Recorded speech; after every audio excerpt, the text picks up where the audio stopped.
dans le prochain épisode de Demain nous appartient. Le groupe des randonneurs perdus retrouve son chemin. Nathan fait un repas avec Julie et leur père et François perd son sang-froid pendant ses recherches sur le passé d'Alain.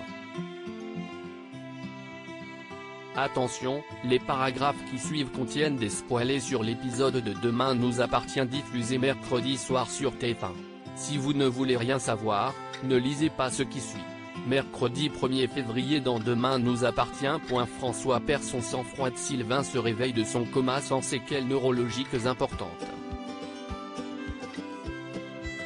Il va par contre devoir être restimulé musculairement. Christelle est soulagée, tout comme Charlie qui est en froid avec François. Celui-ci se trouve en cours mais il n'est pas concentré. Il essaie de recontacter l'individu qui lui affirme savoir ce qu'il est arrivé à son père. François est tendu avec ses élèves, il escorte même Emma hors de cours brutalement. Chloé l'arrête et réclame des explications. Elle a le sentiment qu'il lui en veut et le professeur confirme. Il n'est pas content de la voir s'entendre avec Muriel car il pense que son père est parti à cause d'elle. Chloé ne voulait pas l'offenser, puis lui ordonne de ne pas ramener ses problèmes personnels au lycée. Au spoon, Muriel dit à Patrick qu'elle en a assez d'être à 7. Son mari lui demande de prendre son mal en patience. Ils sont interrompus par Chloé qui passe par là. Muriel lui révèle qu'elle craint que Patrick ait bel et bien assassiné Alain.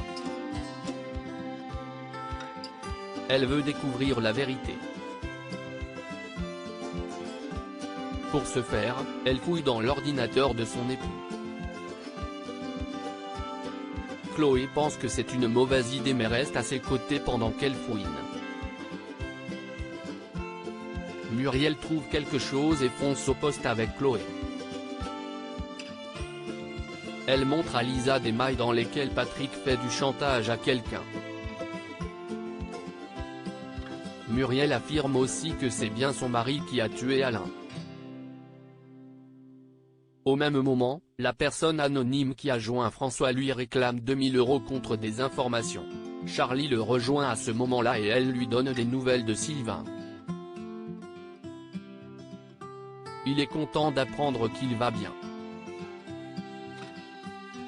L'étudiante lui avoue qu'elle s'inquiète pour lui, elle veut savoir s'il a donné suite au message qu'il a reçu et il lui ment en répondant que non. À la maison, Adam voit son père sortir avec une grosse somme d'argent. François invente qu'il va déposer ses billets à la banque. En vérité, il va à la plage et tombe sur un vieil homme qui lui réclame sa rançon. Il lui explique qu'il voyait souvent Alain sur la plage avec une femme en 1994. Ils ont continué jusqu'à l'été suivant jusqu'à ce qu'un homme débarque à la place de la femme et hurle à Alain de ne plus s'approcher de son épouse. Ils se sont battus et le père de François s'est effondré. Son interlocuteur l'a ramassé et mis dans le coffre de sa voiture, puis ils ont disparu. François veut en savoir plus mais son maître chanteur veut plus d'argent. Le professeur s'emporte et frappe le vieil homme. Il lui ordonne en criant de tout avouer. Il est incontrôlable. Mais Adam réussit à le stopper. Il s'interpose et maîtrise François, en larmes. Les randonneurs sauvent et Stéphane se réveille de la nuit dans les bois en pleine forme. En revanche, Nour, Gabriel, Soraya et Victoire n'ont pas fermé l'œil. Cette dernière a néanmoins trouvé des plantes à manger. Elle croit que ce sont des pissenlits. Sauf que ce n'est pas ça du tout. Et c'est même dégoûtant. Tout le monde est affamé. Ils reprennent la route pendant des heures, mais se perdent encore. Leur patience est mise à rude épreuve. Victoire a alors une illumination, elle utilise une application de son téléphone qui sert de boussole.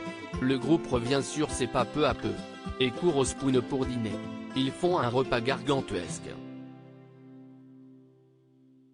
Stéphane reconnaît enfin qu'il a survendu ses talents de guide. Nathan dîne avec sa sœur et leur père Oma. Alex annonce au père de Julie et Nathan qu'il accepte de le réembaucher pour des extras car il fait du bon travail. Celui-ci est très reconnaissant. Il a également un service à lui demander, il veut organiser un bon repas avec ses 2 enfants pour déguster des huîtres. Alex accepte. Nathan arrive et retrouve sa sœur. Il la remercie pour son invitation mais déchante en comprenant que cette initiative vient en fait de leur père. Il veut s'en aller mais Julie insiste pour qu'il reste. Et Nathan cède. Finalement, l'atmosphère se détend. Nathan et son père plaisantent en évoquant leurs phrases de passé respectives. Ces révélations amusent Julie qui dit avoir une vie rangée et ennuyeuse de son côté. Il passe un bon moment mais Nathan déclare à sa sœur qu'il sent que tout va probablement se gâter entre eux. Alors qu'ils rangent la table seuls, leur père les entend justement. Il est victime de tremblements à cause du sevrage d'alcool. Il voit une bouteille et ne parvient pas à résister. Il boit tout le vin qui traînait là.